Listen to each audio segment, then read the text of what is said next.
एक महत्वाची बातमी समोर येत आहे. कात्रजवरून निगडीच्या दिशेने जाणाऱ्या PMPML इलेक्ट्रिक बसमध्ये बॅटरी जळाल्याची घटना घडली आहे. गुरुवारी सकाळी 10:30च्या सुमारास चिंचवड येथील रामकृष्ण मोरे प्रेक्षागृह परिसरामध्ये या गाडीच्या बॅटरीतून अचानकपणे धूर आल्याने ड्रायव्हरने बस तात्काळ रस्त्याच्या बाजूला उभी केली. अचानकपणे बसच्या आत कार्बनचा धूर आल्याने प्रवाशांची धावपळ झाली.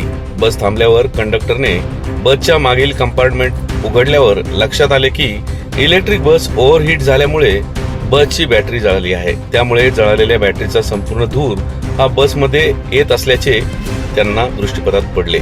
सुदैवाने यामध्ये कोणतीही दुर्घटना घडली नसून सर्व प्रवासी सुखरूप आहेत. या व्हिडिओच्या माध्यमातून आपण पाहू शकता कशा प्रकारे बसची बॅटरी ओव्हरहेड झाली आणि संपूर्ण परिसरामध्ये धुराचा लोट पसरला. ही घटना नवीन नसून मागील काही दिवसांपूर्वी देखील पुणे विद्यापीठ मार्गावर अशाच पद्धतीची एक घटना घडली होती. त्यामुळे हे नव्याने सुरू झालेल्या इलेक्ट्रिक बस खरंच प्रवासासाठी सुरक्षित आहेत का, असा सवाल सर्वसामान्य नागरिक विचारत आहेत. तसेच काही तांत्रिक अडचणी बसमध्ये वारंवार उद्भवत असताना याकडे पालिका प्रशासनाने त्वरित लक्ष घातले पाहिजे अशी मागणी देखील होत आहे. पहा आमचे प्रतिनिधी अभिजित शेळके यांनी पाठवलेली ही काही दृश्य.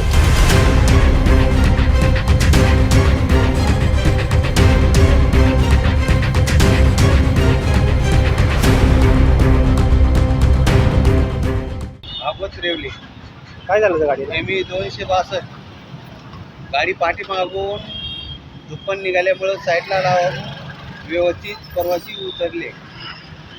पाठीमागचा फिल्टर गरम झाल्यामुळं धुप्पण निघत आहे.